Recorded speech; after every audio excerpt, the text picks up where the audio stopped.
Bienvenue à la Minute des marchés agricoles du 3 avril 2018. Nous allons regarder tout ce qui concerne la partie blé, puisque là, ça bouge maintenant.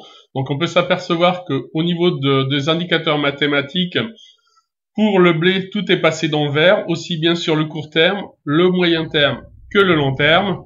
On peut s'apercevoir que pour le maïs, là aussi, tout est maintenant dans le vert, aussi bien court terme, moyen terme et long terme. Alors que pour le colza, on voit que le court terme et le moyen terme passent dans le vert gentiment, alors que pour le moment, sur le long terme, cela reste encore bien rouge.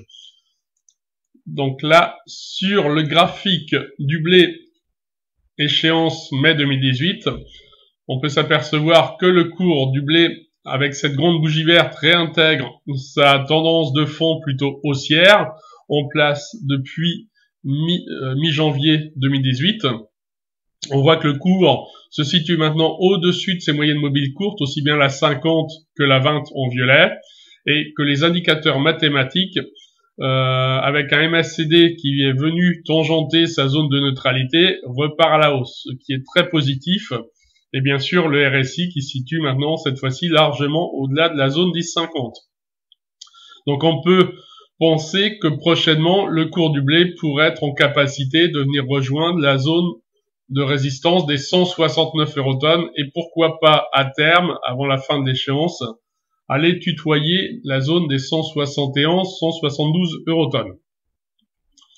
Si l'on regarde maintenant nouvelle récolte, c'est-à-dire échéance septembre 2018, là la tendance de fond a été préservée pour le cours du blé, donc cette tendance de fond en place depuis mi-janvier 2018, donc une tendance de fond plutôt orientée à la hausse, avec cette grande bougie verte ce mardi, en reprise de cotation pour ce début de mois d'avril.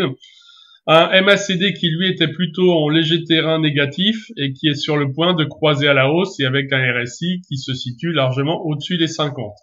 Donc là, on peut voir que la cible théorique, ou je dirais la cible à atteindre, pourrait être la zone des 174-175 eurotonnes sur du septembre.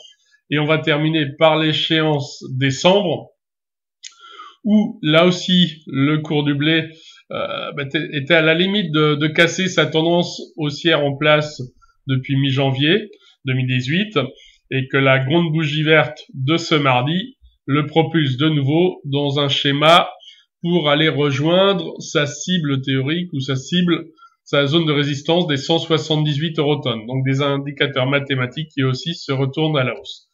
Donc voilà, le rapport trimestriel USDA de jeudi dernier aura eu cet effet positif de propulser le blé de nouveau vers le nord.